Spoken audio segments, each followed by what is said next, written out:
Dr. Lily Neda Dastmalchi is a board-certified cardiologist in cardiovascular disease and echocardiography. She joined Inova in 2024 and has been practicing since 2018. She received her medical degree from the Virginia College of Osteopathic Medicine and did her internal medicine residency right down here in DC at George Washington University School of Medicine. She then went up to Philadelphia to Temple University, where she completed her fellowship, and we're thrilled that she's now here with us at Inova Shar Heart and Vascular. Dr. Dastmalchi aims to provide a holistic approach to cardiovascular care. Her clinical interests are in preventive cardiology, which includes nutritional education, cholesterol management, hypertension, interpreting and managing calcium scores, and cardiometabolic health.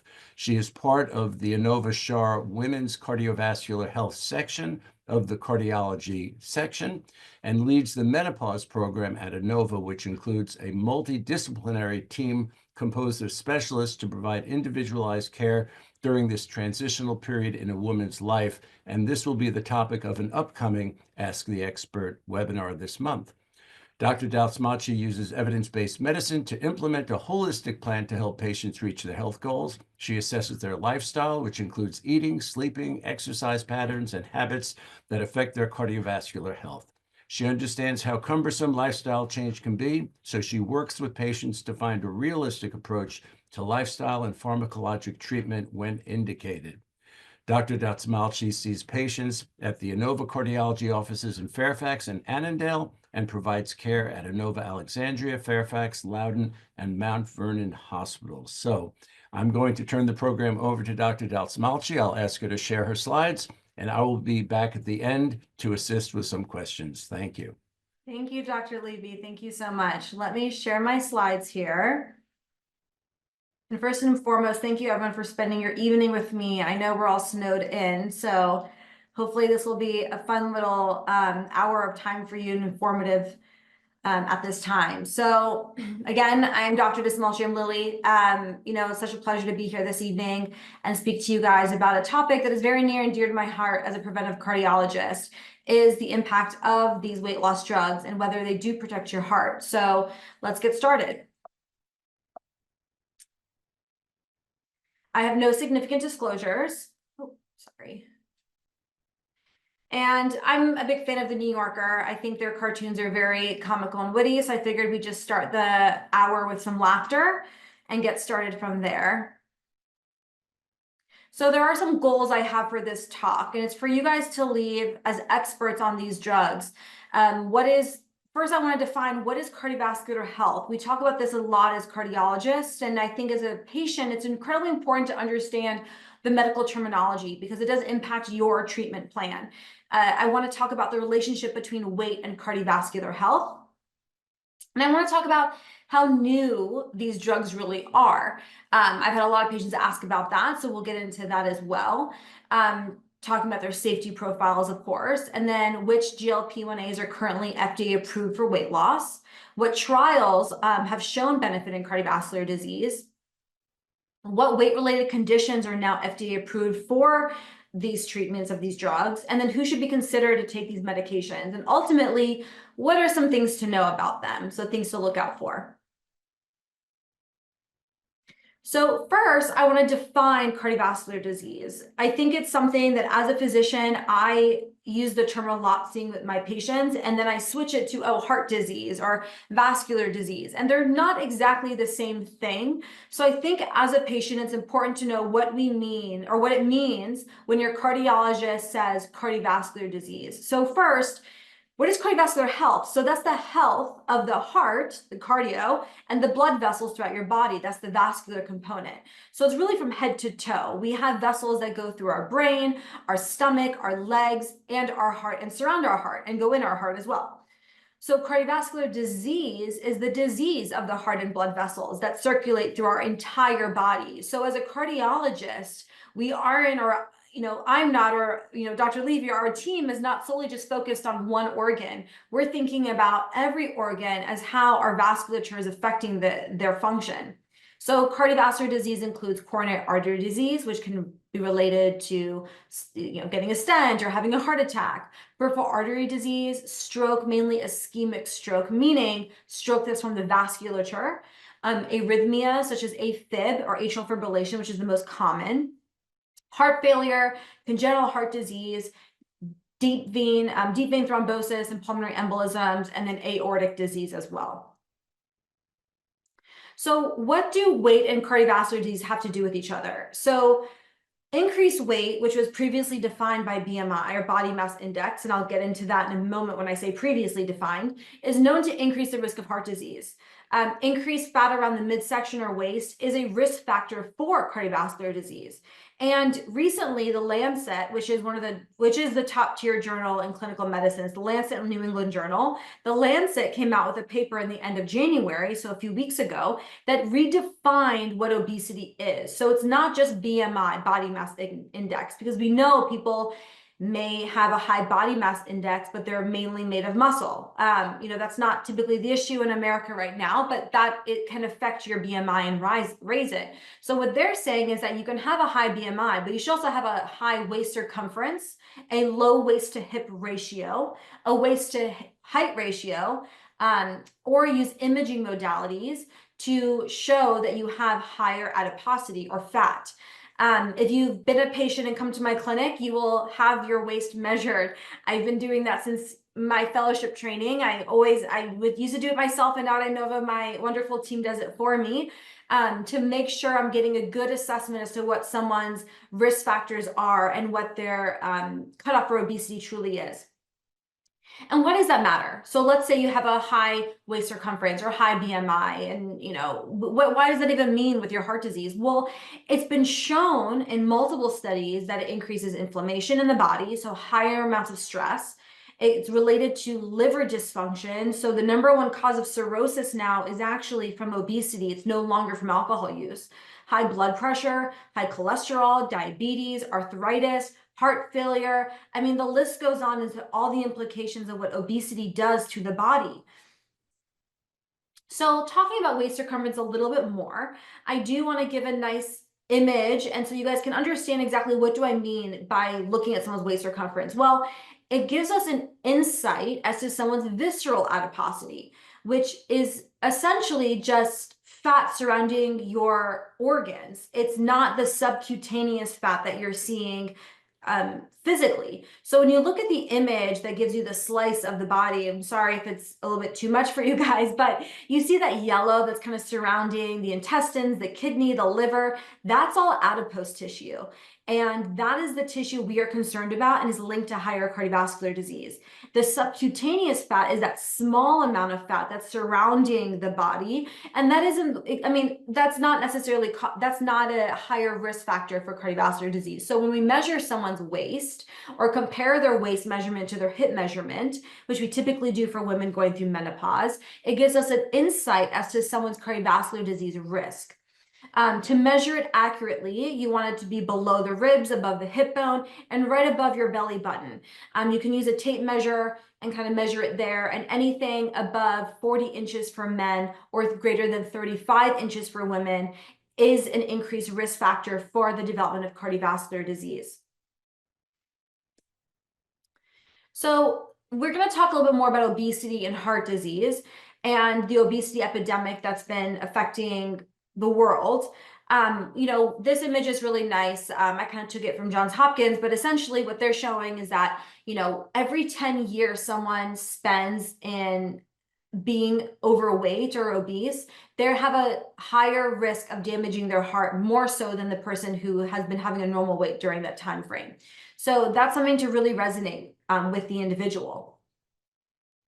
And this image I really love. I work closely with CardioSmart and the American College of Cardiology, and we develop these infographics, or essentially just sheets of information for patients. It's for you, and essentially defines what obesity is. So we know that 2 out of 5 adults in the US have obesity. That's a very large percentage of people. We know what diseases are linked to obesity that we talked about. They talk about waist size in this slide and body mass index. And then what you can do to prevent or reduce your risk for obesity. and help treat it. So increasing your activity, eating fewer calories, getting enough sleep, because we know sleep can actually affect fat deposition. And then of course, working with your friendly primary care cardiologist, your entire healthcare team. So this map is just for everyone else out there to be as alarmed as I am. This is from 2019, so it's actually about 5 years old now, or 6 years old, I should say, sorry. And you can see that every state is essentially red or orange. And that means they're in that overweight, obese cutoff. You can see one black state, which is Mississippi, or dark red, I should say. And that one is an average BMI of almost 40%, which means they've class 3 obesity. And this is just very alarming. You know, we know in the US it's a huge problem, and it's not just all adults, it's affecting children as well. And now we have access to other ways of treating obesity, because it's not just all lifestyle, there is a genetic component for some. And it's beneficial to see that we have a way of kind of helping reduce this burden, because it's not just this population that we see all in red that's having higher weight, it's that they're also having all the complications that come with it. So heart failure, like we said, kidney disease, hypertension, strokes, liver dysfunction, liver failure. So these are things that we need to be cognizant of. And right now, currently, 70% of the US population is overweight, including obese. And that is an incredibly large percentage, and we need to do something about it. So as we segue into the conversation of GLPs, that's why you guys are here. I wanted to take some headlines I thought were entertaining. So the media has really taken this and run with it. They talk a lot about how US adults like it. We have celebrities who endorse it, like Oprah Winfrey. There are a bunch of polls about the drugs. We see that the weight loss prescriptions are high for young women. We're seeing quote unquote Ozempic babies that are being born for people who had PCOS, were started on the drugs, and then got their menstrual cycles working again, were able to have ovarian function. And then my favorite one is in the bottom corner, where people who should not be on these drugs end up having something called O face, or Ozempic face, where you lose the fat in your face. And this individual, I think this is in the New York Post, so who knows the credibility, but they essentially did a fat transfer from another part of their body and put it in their face. They called it the reverse BBL. So, you know, I thought that was a little bit of a comical headline.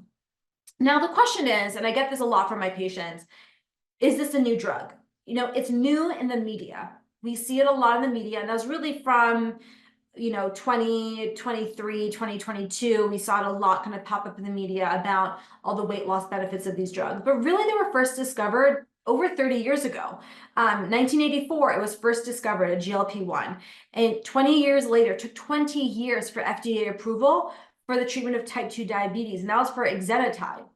And then you have another 12 years, you get semaglutide, which is again only a GLP-1, and that is beneficial in reducing glucagon secretion. It decreases gastric emptying.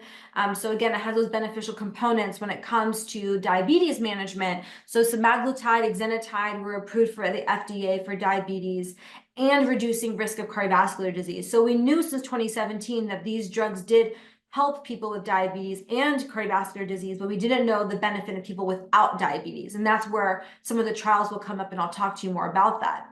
And then in 2021, we had the FDA approval for weight loss, which was Wegovy, and that is semaglutide, or quote unquote Ozempic, but at a higher dose that induces the weight loss goals that they advertise.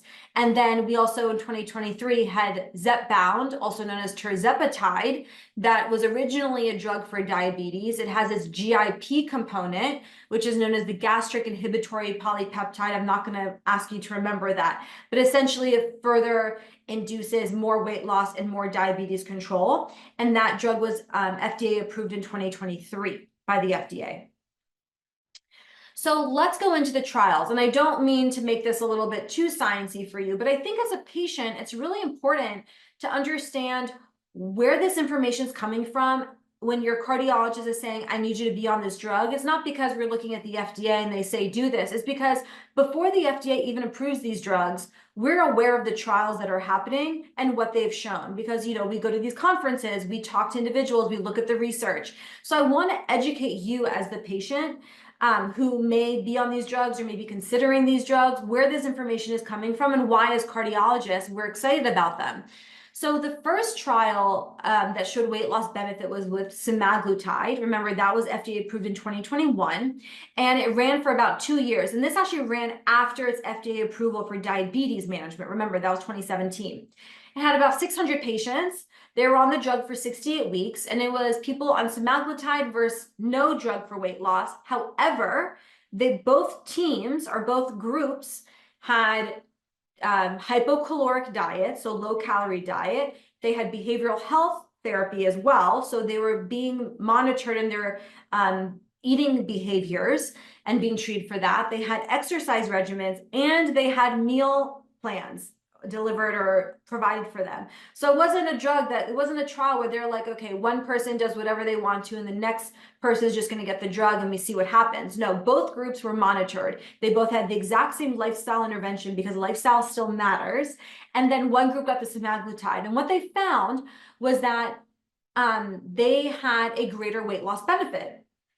One thing to note too is that this trial, the participants did not have diabetes. Like the prior trials that they did that got the FDA approval in 2017, this was the trial that looked at solely weight loss, no diabetes.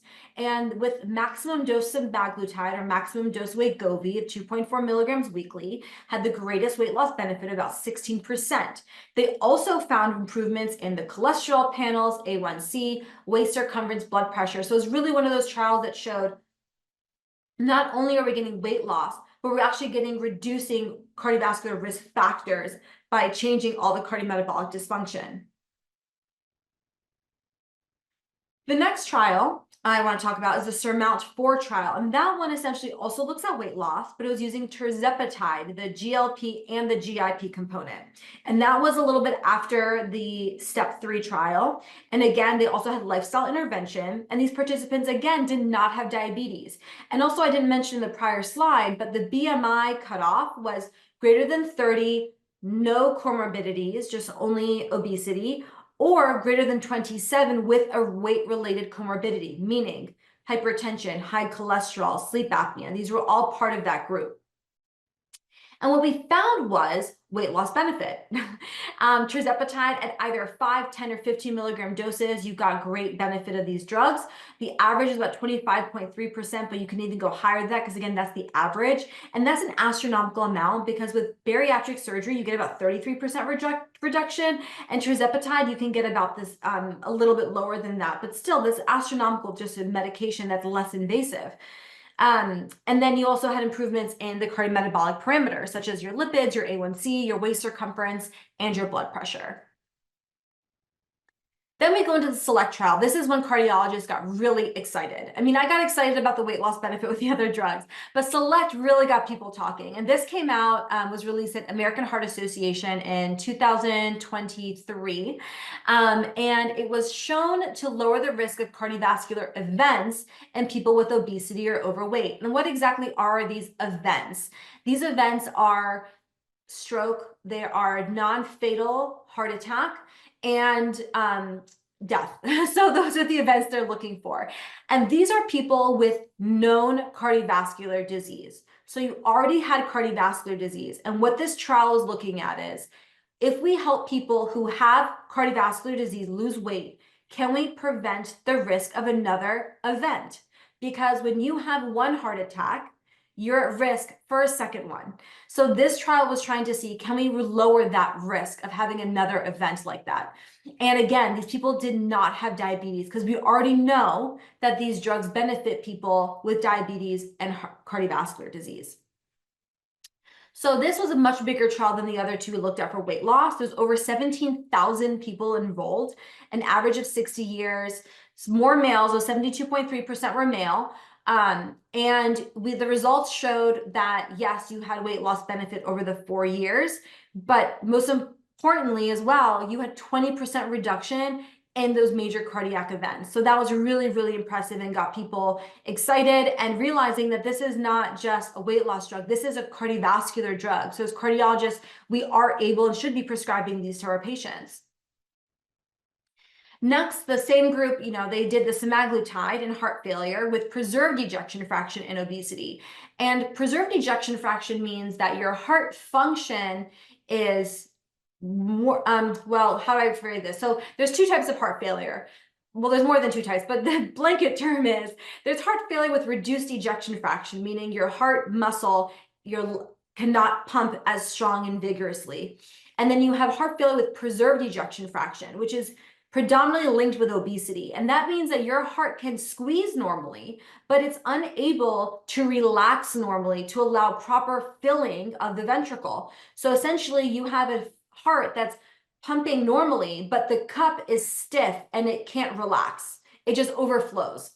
And you have about 500 people in this trial, so the smallest that we've seen, but with semaglutide at the highest dose, they found improved exercise capacity, quality of life, and reduced systemic inflammation measured by high sensitivity CRP, which is one of the many inflammatory markers we have, but as cardiologists, we do use it a lot for risk stratification and helping minimize cardiovascular events. And then we have the SUMMIT trial, which came out a year after at the American Heart Association 2024. And it showed that people with heart failure, again, with preserved ejection fraction and obesity, they found reduced mortality, improved quality of life, reduced hospitalizations, improved kidney function, and of course, weight loss and improved exercise capacity. So the findings were unbelievable. It was amazing. And one thing I really love about this trial too is that 53% of the patients enrolled or participants enrolled were women. And we typically have very poor representation of women in trials. And this one was one that you had more than average were women. And that's really exciting. So we see benefit for women as well. And then there are, of course, many other trials that show benefit of these drugs with weight-related disease. So I don't want to go into all the trials. I wanted to show you the key ones that really alter the practice of a cardiologist because of the data that we've seen and why we are pro these drugs and want to prescribe these drugs when indicated. And that's key, when they're indicated. And the other trials we can talk about briefly, we have the FLOW trial, which was found that these drugs reduce the progression of kidney disease. There's the SURMOUNT OSA, which is obstructive sleep apnea, which is a sleep disorder and breathing disorder. And that showed that it reduced the severity of obstructive sleep apnea because, again, that's also predominantly weight-related disease. And then cohort studies, which are not our gold standard. The ones I presented to you were randomized controlled trials, and that is our gold standard. But the cohort studies give us insight as to what we should further put our resources in and what we could research into a randomized control trial. They should improve liver function and what we say MASL, but it's metabolic associated liver disease. And that's essentially the new term for NASH, which was non-alcoholic steatosis, liver dysfunction, but this is the new proper term is MASLD, and that's essentially the same thing. So the big question is, can you start this drug for preventing cardiovascular disease in the first place? That, can you start this and just say, okay, I'm going to prevent from even getting any element of heart disease? Well, we don't have data to support that. Even if, you can be on these drugs for weight loss, and that would be perfectly fine, and we'll show you the trials, the FDA approval in a moment. But for primary prevention cardiovascular disease, that's not something that I personally could be able to prescribe for you if there is no cardiovascular indication. You'd have to go to a weight loss clinic, which I also work very closely with. But again, I'm a big proponent for lifestyle. So even though I prescribe these drugs, I still talk about lifestyle all the time. And for primary prevention is even more important than secondary prevention, right? Because you want to prevent you from ever having any cardiovascular disease. That's my goal when I see you. So I love to show Life's Essential 8, is that image over to the left of your screen, is that big number 8 that you have there. And it shows the 8 factors that take into place for someone that we should be aware of when trying to reduce someone's risk of cardiovascular disease. So you have sleep, that was the big one that was added. You have smoking. So please don't start smoking if you never did, and please quit if you can. And we have resources for that to help you. Cholesterol management, which is very, very important. Exercise is so important. You have blood pressure, you have weight that we've talked about. And of course, my favorite is the carrot on the picture, and that's the nutrition and the diet. We also talk a lot about psychological health. Even though it's not part of the essential 8, they still show its importance. Psychological health is incredibly important. It's not just meditating, it's having that gratitude, that optimism, because people who have that mental health capacity and are showing their normal, well-being and have a healthy mental health profile, they're more willing to exercise and eat better. And the foods you eat that are high in nutrients also improve your mental health. So it goes both ways, and you're more likely to take your medications and exercise. So it's a domino effect, but in a positive way. Whereas people who have anxiety or pessimism or depression or mood disorders, they're more likely to eat unhealthy, not take their medications, and just have that internal chronic stress and inflammatory component that comes with poor mental health. So that's something that I definitely address with patients and tell them, I can refer them to someone that I trust and work with, or we can help them find another alternative. But there are other things too. So one of the things I do measure for all my patients as well is a lipoprotein A. LPA is usually what I say colloquially. And that is an inherited marker, and it's related to cholesterol metabolism, that I won't bore you with the biochemistry with that, but it's inherited from our parents. And it reaches its maximum number by 2 to 5 years. So by a childhood, you already have your steady state LPA. There are some conditions that can rise it, like menopause can rise it a little bit, autoimmune disease can rise a little bit, but typically it stays with one number. And I usually order 1 and don't check it again, just because it gives me insights to someone's cardiovascular disease risk of aortic stenosis, clotting, coronary artery disease, because we know people that have a high LPA, again, have a higher risk of these events. And does that mean you are going to have an event if you have a high LPA? No, of course not. That means that we need to be more aggressive in treating all the other factors that are on that life's essential 8, and treat your cholesterol appropriately, and make sure we follow up with you, and make sure we keep you healthy to mitigate that risk. So that is truly our goal with checking that, is just getting more information to have that beautiful holistic model as to what your risk is for heart disease and how we can better treat you. Now, lastly, I do want to briefly discuss this slide, the image on the top with the little runner. You can see that there's a runner and there's Life's Essential 8. And that's saying, first I should say, this is from the CKM guidelines, or scientific statement. And it's a cardiovascular kidney metabolic disorder. And that's essentially saying your heart disease impacts your kidney disease, and likewise. And what do we need to do about this and work together? So the reason I put this image up was it shows how obesity is stage 1, right? So when you have obesity, you're already putting yourself at risk for heart disease. So that is why I put that there. So you can see that risk is already starting at stage 1 with weight. But then also stage 0 means you have no risk factors, and no risk factors for heart disease. That's primordial prevention. That means you are preventing the onset of the risk factors that develop heart disease. So by primordial prevention, it means we're keeping your weight controlled, and we're not getting you to that overweight state. We are keeping your blood pressure under control. We're keeping your cholesterol under control. You are avoiding smoking, having a healthy lifestyle by sleeping well, mental health, nutrition, all the things that can sound very overwhelming right now, but are the things that help you prevent that ongoing risk for developing heart disease. So let's talk about the FDA approval, right? That's what we want to know. Who can be on these drugs? So again, type 2 diabetes, we already knew from 2017, FDA approval. Specifically, there's kidney disease present. It's one of the 4 pillars of diabetes and kidney disease prevention, and I put that image there. One of the greatest mentors I could have had for a short period of time. I did a rotation with him, and he kind of engraved that into my mind, and he was wonderful to work with. We have weight loss. So FDA does approve for weight loss. BMI of 27 and a risk factor for cardiovascular disease, so hypertension, high cholesterol, sleep apnea, the weight-related disorders that we talked about, or a BMI greater than 30. Again, with the trials like SELECT and SURMOUNT, we have established cardiovascular disease. So anyone with a BMI greater than 27 and known cardiovascular disease, meaning valvular disease, coronary artery disease, peripheral artery disease, any sort of cardiovascular disease, stroke. Those are the indications for those drugs. And then most recently, actually, I believe it was maybe a few weeks ago, kidney disease was actually FDA approved because of the FLOW trial. And then we have sleep apnea that's also approved. So you have moderate to severe. Sleep apnea is approved by the FDA, only for Zepbound though, because that's the trial that showed benefit.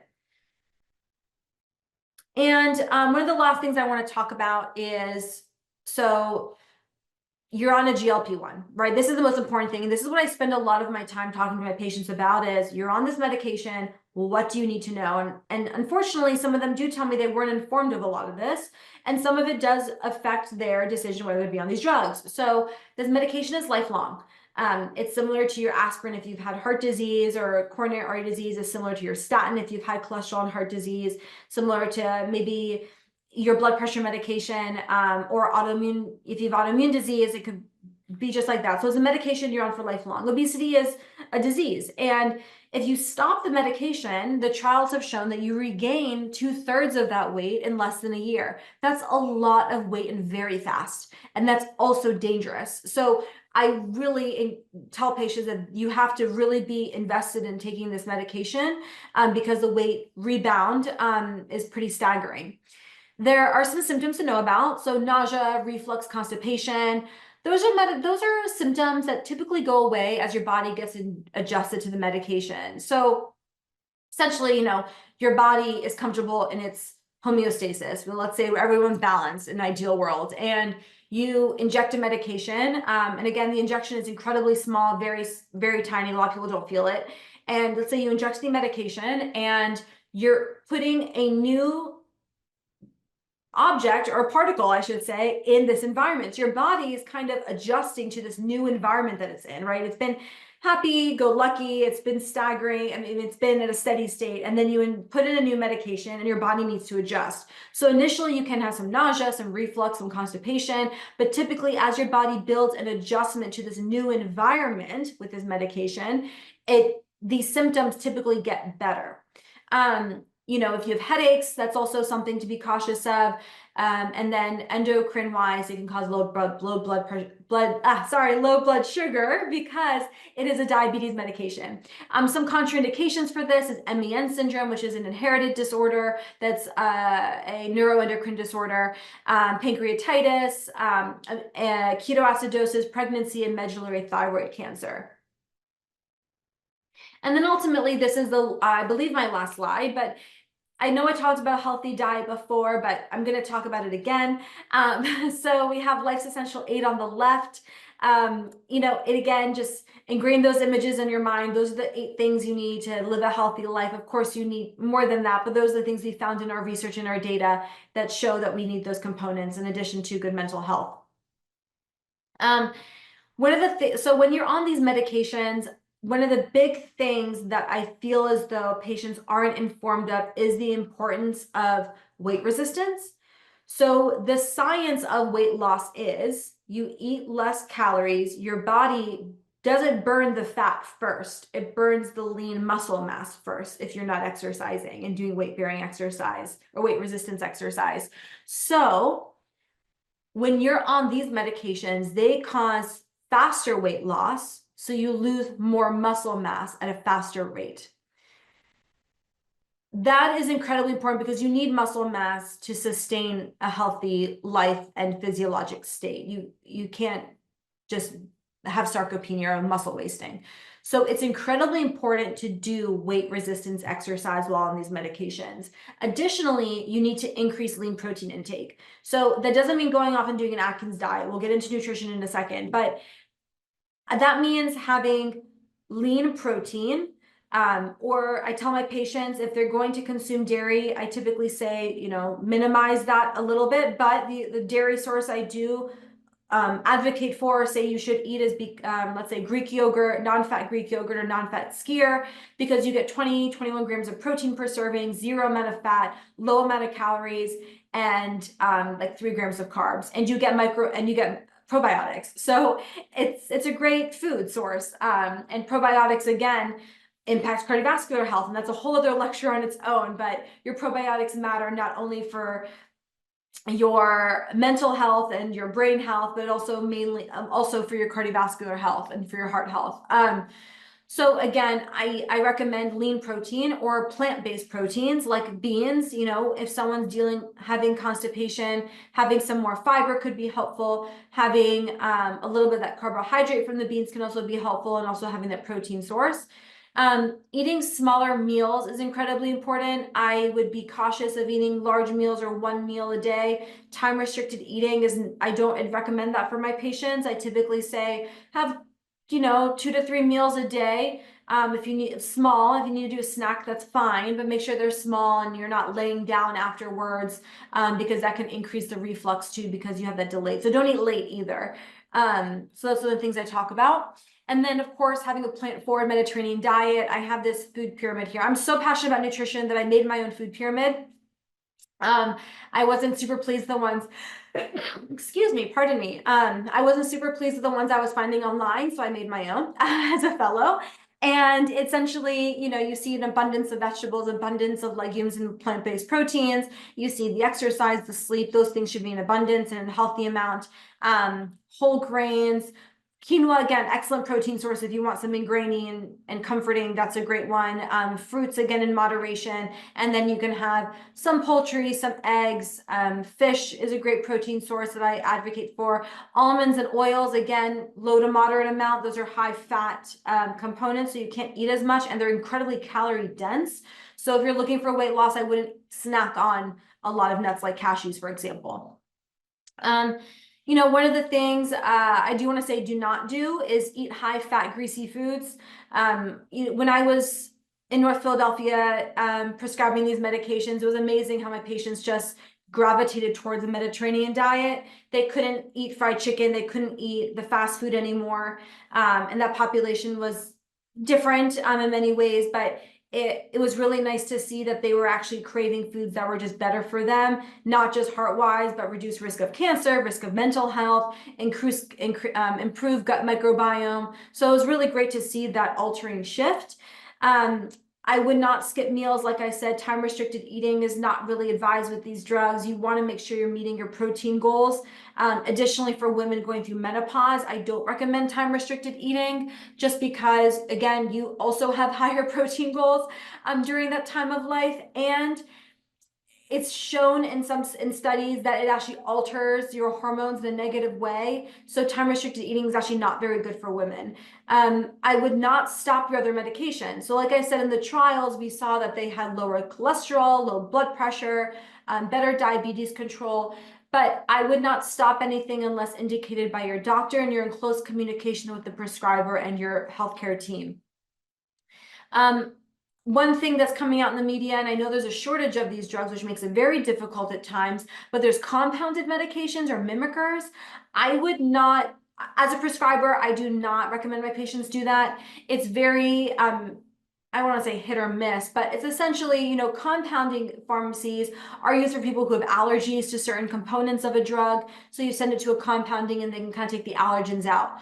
In this situation, I mean, they get the active component, but they're not making the true drug. So if they say they've compounded Ozempic, that's not truly Ozempic. It's just a compounded GLP-1, and that may not have the same weight loss benefit or cardiovascular profile that you're looking for. There was one I saw online that was a brand, his or hers. I thought it was a hair brand, but they also have make compounded GLPs, and there is no gender difference in regards to taking these medications. So I think that's just marketing.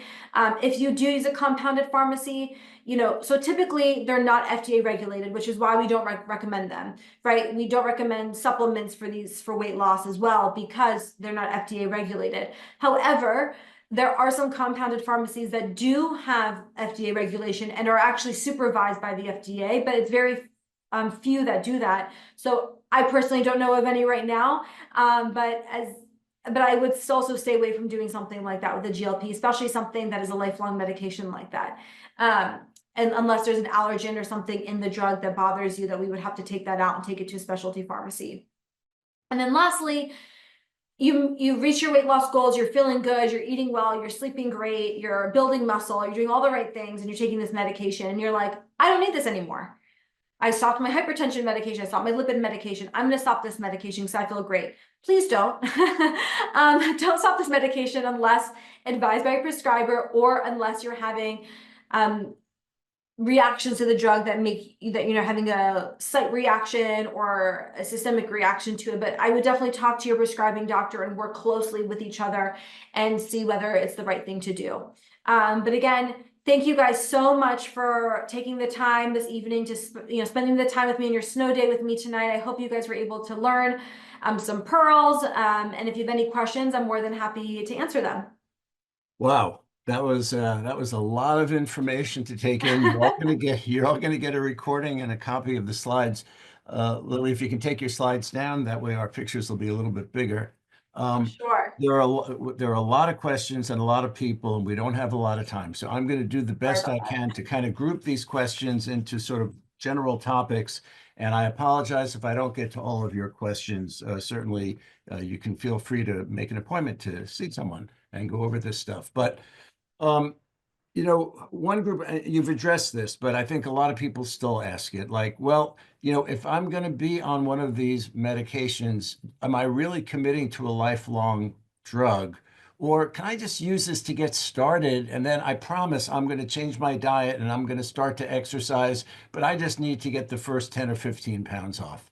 Is that really contraindicated? I would say yes. There's some discussion out there that essentially says, oh, girls are getting ready for their weddings, and they just want to take the drug and lose a few pounds before their wedding day and stop it and they're good. I don't recommend that because again, do you have that rebound weight gain? These drugs are meant for a certain individual that has obesity. It's not for just trying to get ready for the summertime. You do gain weight afterwards. And I have had patients say to me, well, what if I maintain the same exact lifestyle? I completely believe them that they will, but we're still learning how these drugs are still linked to weight loss. Yes, the trials show weight loss, but we have scientists, basic lab, trying to figure out exactly how these work. And there's a component of these drugs that will cause you to regain that weight. You lose that fullness and you start eating more and then you regain the weight, or we're still learning Yeah. about it, but I don't Yeah. recommend that at Yeah. all. So that was really another question. And I guess the answer is we don't fully understand. I mean, how do these drugs work? Are they just an appetite suppressant? Are they actually changing our metabolism? Are they just slowing gastric emptying so we're not hungry? Or is it a lot more complicated than that? Great question. It is a lot more complicated than that. I thought initially that it was exactly what Dr. Levy said, it's the slowing gastric emptying, it's changing your glycemic patterns. But what we have learned, and I was actually part of a panel at AHA in 2023 that was regarding GLPs through the lifespan. And one of the speakers actually was a scientist from University of Michigan, really excellent speaker. And essentially he said, we're still trying to figure it out. So we're really trying to learn how these drugs are helping people lose weight. But what we do know is that this is the first drug that shows us that weight loss reduces cardiovascular disease. And that is so incredibly amazing and so important. And the corollary question is really, what do we know about the long-term tolerance of these medications? Someone asked a question, I think they said, I read somewhere that perhaps the long-term use of these drugs could affect your pancreas. They haven't been around that long. Are we still, is the jury still out on that question? Regarding the pancreas? No, well, long-term Long effect term? and pancreas. Yeah. What we know is that these drugs were first discovered in the 80s. So they're not so new. They're new to us because of the media and for their cardiovascular benefit. But they've been around for a long time. And I did learn about them in med school, I promise. We learned about them for diabetes management. And what we know is that we haven't seen people on them people have been on them for diabetes lifelong, for lifelong risk. The pancreatitis, it can happen. People can get pancreatitis because of the gallstones, and then they get their gallstone removed. Does that mean they can no longer be on these drugs? That's kind of an individual basis. It's really hard to answer that question, but truly, we know we haven't Right. seen much complication with these drugs lifelong, and people have been doing really great on them. Yeah, a bunch of questions about, is it safe to use these drugs in conjunction with many of the other medications I may be taking? Some of the other diabetes medications, Jardiance, metformin, cardiovascular medications, statins, beta blockers, ACE inhibitors. Are there any medications we need to be careful with? That's a great question. And for the cardiovascular drugs, like Dr. Levy just listed, I don't see any issue with using them. The metabolism and the digestion of them is not impacted with these drugs. With other drugs that I'm not as familiar with, like chemotherapy, that is something that I typically message their oncologist and ask, okay, is this safe for them to be on this, or should we wait till after their chemo? Because the metabolism of those drugs is a little bit more fickle, I should say, or more sensitive is the appropriate term. But for drugs that I prescribe all the time for cardiovascular disease, they're completely safe to use together. Any idea, why is it that there's an indication only for type 2 diabetes and not type 1 diabetes? Is it just the relationship to obesity in type 2 diabetes, or have they just not tested it with type 1 diabetics? That's a great question. And from my understanding, it's a different mechanism. So type 1 diabetes is essentially an autoimmune disease. Type 2 diabetes is more of well, it can be inherited, but it's more of a lifestyle disease. And it is linked to obesity, but the mechanism of action of both of those diseases are different. So this drug is used for the type 2 diabetes that is linked to insulin resistance, whereas the type 1, you use insulin because they just have autoimmune disease that is essentially attacking their pancreas. Right. A lot of questions about like which is the best one, what's the difference, and as well as with FDA approval, is it because one's better than the other? I think we just need to explain that it depends on what studies were done. Like, why is the same compound approved for sleep apnea as one drug, but the exact same compound is not approved for another drug? So do you have a preference? Do you think one is better than the other, or do we just kind of have to follow the guidelines now and the FDA approval process based on the studies that have been done? Yeah, that's a great question. First I look at what the indication is. First I do that. And then I say, okay, let's look at the trials and what we have FDA approval for. And then it's insurance. It's kind of, unfortunately, there's a lot of back and forth. Insurance does play a huge role on coverage of which drugs, which, if I put in, for example, Zepbound, a patient may not get coverage, but then I prescribe tirzepatide, Mounjaro, and they get coverage. So it's honestly ends up being a gamble a little bit, but that's why we have a great team that kind of helps with the prior auths, helps get the coverage for you. We do our best to have that happen. And I try and do as much documentation in my notes to prove to the insurance companies that the patient needs to be on these drugs. It's a long way of saying it's kind of a back and forth with insurance, but we do our best to get you there. Right. And that was a question. I think a lot of people don't understand that process, that even though it's FDA approved for a certain indication, a lot of times your own insurance company may deny you. And we all have these pre-authorization. We have lots of people who work for us who do nothing but pre-authorization. Yeah. And we will continue to work, and sometimes you have to go to a different drug. But if you have, with Medicare and most of the private payers, if you fit one of those categories that Dr. Dastmalchi described, you should be able to get insurance coverage for this medication. There's something else that it made me think that when you were going through this and talking about the lifelong need and some of the things that we do need to be careful about when we're on these drugs long term, would you agree that if you're going to be on one of these medications, you really need to be plugged into some medical supervision, surveillance, regular monitoring, so that you make sure that you stay safe and you pick up on any of these untoward effects early? Yeah, absolutely. I think, again, having the team work with you at where I practice, we have our NPs working together. We have wonderful nurses and MAs. So we all work together and make sure patients are safe. I do have patients come back in 3 months just for follow-up with one of our NPs, just to make sure that they're feeling okay, they're tolerating the drugs, they're on the right dose. But again, if you you don't have to wait 3 months to reach out to us. You can always send a message. You can always call the clinic. So we're always here to help you while you're on these drugs. But I completely agree. I think surveillance while you're on these drugs, making sure you're on the right diet. Sometimes I do inquire about behavioral or emotional eating behaviors, because if someone is a stressed eater, it's hard to stress eat when you're on these drugs because you will feel sick. So in that situation, I do refer them to a behavioral health specialist. So while they're on this drug, they're also getting the mental health component as well, just like the trials did. So, that raises the question, for weight loss, one of your early slides, you kind of had this triad of things that you need to do for weight loss. What is the most important, let's say, whether you're going to be using a medication or not? Is it dietary control? Is it portions? Is it exercise? Is it, making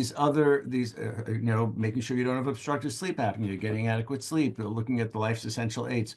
If you had to say, if I walked into your office and said, look, I'm willing to do 2 or 3 things, don't tell me to do 10 things, what would be the 2 or 3 things that you would tell me I need to do? Yeah, absolutely. So the basics of weight loss is calories in, less than calories out. That is the fundamental of that is the basics of it, right? You need to eat less than you burn. And that can be very hard. Exercise is helpful, right? It's incredibly helpful, because if you want to get that lean shape or build muscle, of course that's helpful for you, but it's the diet that comes first. You need to eat less and have smaller portions. I tell patients, how about you trick your brain? Eat your dinner on a salad plate, and that way you eat your food, wait a few minutes, see if you're full, or take deep breaths while you're eating to kind of eat slower and like eat more mindfully. That way, you kind of trick your brain into whether you're hungry and see whether you're hungry or not. And again, the other thing I guess would be exercise and sleep. Those are the 3 things I think would be the most important thing. Just because while exercising, you want to make sure you're not losing the lean muscle mass, like I mentioned before, because that's the first thing that goes when you lose weight. I know it's unfair, but that's just how our body and our physiology works. And then sleeping is also really important, because we know that poor sleep is linked to obesity and heart disease. Yeah, thank you. Is there going to be an oral form of these medications, do you think? Are there any in the pipeline? Yeah, I know that there already is an oral form of semaglutide and lexaglutide. Sorry, it's like a tongue twister for me for some of them. But there are some oral forms, but they're not as potent as the injectables. But I know they're in the pipeline of making more potent of these drugs in an oral form. So it's in the pipeline, but we have weaker doses that are oral. I'm really struck listening to you, and I'll admit this is not a strong area for me in terms of my fund of knowledge, but I, you know, when you listen to the media and you listen to news reports and you hear what's going on around us, it makes it sound like, I guess, the pharmaceutical companies are really pushing these drugs as sort of, hey, this is for everybody. You want to lose a little weight, this is for you. But really, from the medical perspective, these have a very specific indication for a smaller group of people. And how are we going to deal with that as physicians, as healthcare providers, when everyone's going to be walking into your office wanting this drug to lose a little bit of weight, regardless of what you're telling them? They know they can lose a little bit of weight with this drug. How are we going to combat that? Yeah, it's great. Great question. I think for me, I'm a little bit more cautious with who I prescribe them to. So if a 25-year-old is coming to me and saying, I want to start this medication and they may have hypertension, that's a 25-year-old. I feel like that's, maybe at that point we need to do lifestyle first, or if they meet indication, maybe even bariatric surgery, even though that's very young still. I'm very much still a component of lifestyle. Even though I prescribe these drugs, I think lifestyle is first.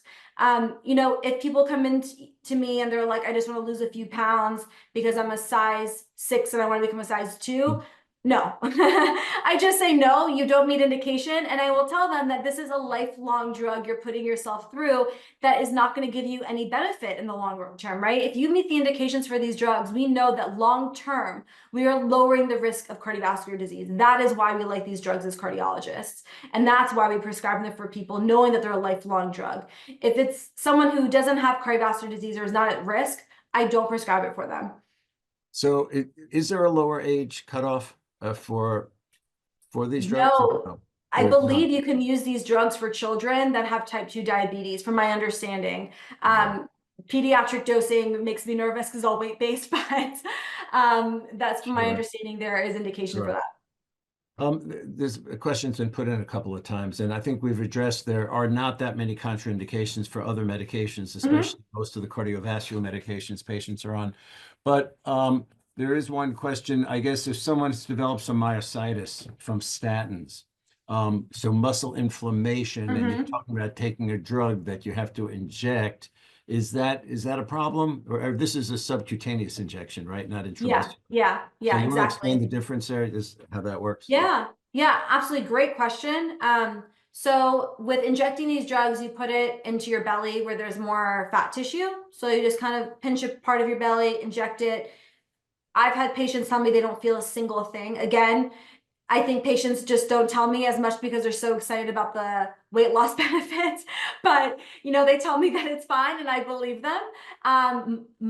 Muscular is definitely more painful. That's like when you get your vaccine for your flu shot or your COVID shot. You'll get that in the muscle, and that's a little bit more painful. There aren't, from what I understand, there aren't medications that you administer at home that are through the muscle. They're usually subcutaneous. Unfortunately, we are about out of time, and I wish I could have gotten to everyone's questions. This is a huge topic. There's a lot to talk about, but I want to thank Dr. Balmachi for being with us tonight.